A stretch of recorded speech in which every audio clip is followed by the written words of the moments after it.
Max, thank you, sir. And topping our focus at 4 this Tuesday afternoon, the top 8 Republicans vying for the presidency will take the stage tonight in Wisconsin. This is going to be their 4th debate. It feels like there's one every other day. It does feel like a lot. The Fox Business Network and the Wall Street Journal host tonight's debate, so it'll focus on economic issues, which should be interesting. Weijia Jiang is in Milwaukee with a preview. GOP presidential frontrunner Donald Trump is sharpening his criticism of his closest rival, Dr. Ben Carson. If you try and hit your mother over the head with a hammer, your poll numbers go up.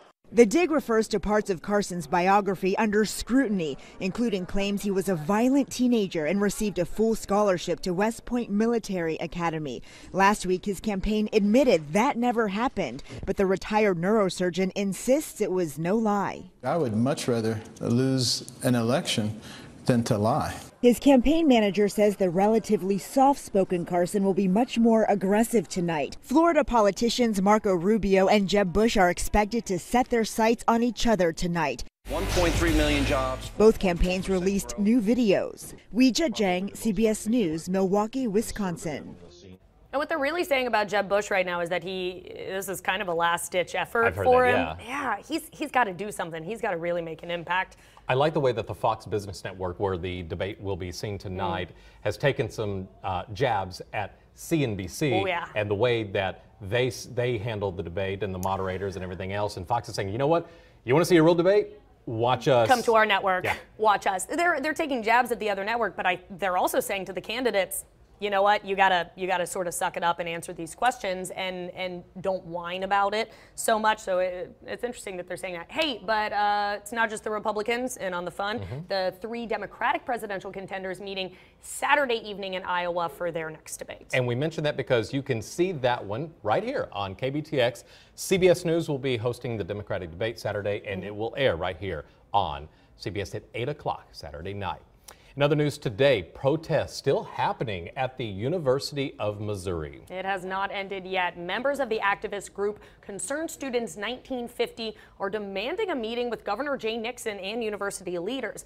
About 200 people have gathered on the University of Missouri campus to hear graduate students decry the school administration's handling of these racial issues on campus that we've been hearing about for a couple weeks now. Some students are asking that the school require courses that address racial issues and taking it to the classroom.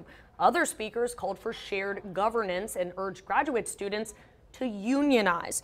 The graduate student organization believes that unionization would help all minority groups, student groups on campus, and just help address some of those equity issues. Some of the protesters that were out there help force the resignation of the University of Missouri System's president and chancellor of its flagship campus, which is in Columbia. The school's, of course, hoping to find a new president as soon as possible out there. The disturbing thing that I've seen, really the only disturbing thing that I've seen come out of this was the video, the cell phone video yesterday of when some of the protesters were attempting to keep some of the student journalists away from the protests, and there was this big debate and argument over First Amendment rights, and the protesters are wanting to do this, but they wanted to keep reporters away yesterday. Well, apparently that attitude has shifted some today. They're a little bit more welcoming of the media there in town, because the media and some of these students, again, student protesters and student reporters there said, look, we need to be here because we need to document. This is history. Whatever side you're on, this is history, and we need to document it. And we have the First Amendment right to be out there. Sure, document it for history's purposes and for, I don't know, I sort of thought that one of the reasons you protest is to get media coverage and to have your message spread far and wide besides just people who are in eyesight of you. So I don't understand why, obviously we might be a little biased on this topic, but that was confusing to me, why they would want to keep them away. The University of Missouri has also named its first ever interim vice chancellor for inclusion, diversity, and equity. So a step there. SeaWorld is putting an end to its controversial killer whale show, but only at one of its 3 parks. SeaWorld says the move is not a response to public protests after the documentary Blackfish criticized how it treats whales. John Blackstone is in San Diego with why critics say SeaWorld's move doesn't go far enough. SeaWorld plans to end its iconic killer whale show at the end of next year in favor of what it calls a new orca experience that highlights, quote, more of the species' natural behaviors. CEO Joel Manby. It's going to be focused more on the natural setting, natural environment, and also the natural behaviors of the whale. And it'll have a strong conservation message. He says it has nothing to do with negative publicity in the aftermath of the 2013 documentary Blackfish. The film portrayed SeaWorld's treatment of orcas as a form of psychological torture and documented the violent death of trainer Don Brandschuh during a live show in 2010. I just remember saying to myself, not Don, it can't be Don. Blackfish also featured former SeaWorld trainer John Hargrove, a harsh critic of his ex-employer. You just have to look at their history to realize that this is about money, this is about profit, this is about greed, this is about entertainment. And I think it's very transparent. SeaWorld has been suffering from low attendance, and company stock has fallen by more than 50% since the release of Blackfish. Hargrove says SeaWorld's new approach is more of a smokescreen meant to win back public support. At the end of the day, those whales are still in a concrete tank, and they're staring at concrete walls, and their calves are being separated from their mothers, and that's their life. Captivity is captivity. Despite the changes at SeaWorld San Diego Park, the whales will remain there, at least for now. Congressman Adam Schiff announced plans last week to introduce a law that would ban breeding of captive orcas nationwide. We really need to bring about an end to orcas in captivity. These majestic creatures are meant to travel up to 100 miles a day. They cannot be contained in a small tank. This is morally and ethically unacceptable, and this needs to be the last generation of killer whales in captivity.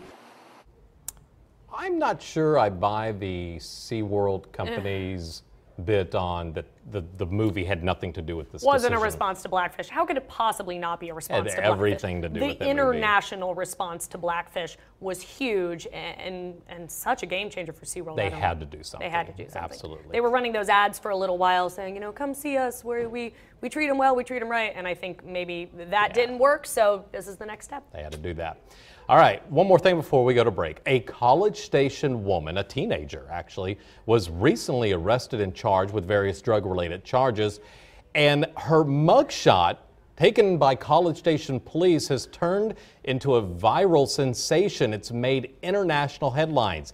Take a look at her mugshot we're talking about. This is Sarah Furay. She was arrested on Friday on 4 counts of drug possession and intent to sell. A warrant was issued to her apartment on Cottage Lane. Police found large amounts of meth, cocaine, marijuana, other psychedelic drugs in her possession.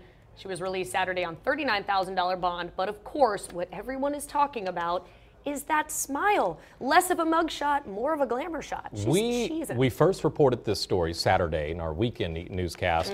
This morning, I'm online. The headline on the Houston Chronicle paper, happiest mugshot ever, from a newspaper in New York. Happiest mugshot in America belongs to this 19-year-old female alleged drug kingpin. They call her a kingpin. And from the UK, I'm talking the Daily Mail out of the UK international paper, smile, College Station teenager busted with drugs. She's famous. That smile is famous. I don't know what to say about that. I don't know what to say about that. But when you're mixing up your glamour shot photos with your mugshot photos, yeah, I think she got maybe a little confused about what was going on. Again, all that's allegedly. Yeah. She will get her day in court. We're going to be back right after this with more information on the Christmas parade that's going to be rolling through town, and we'll do that right after this.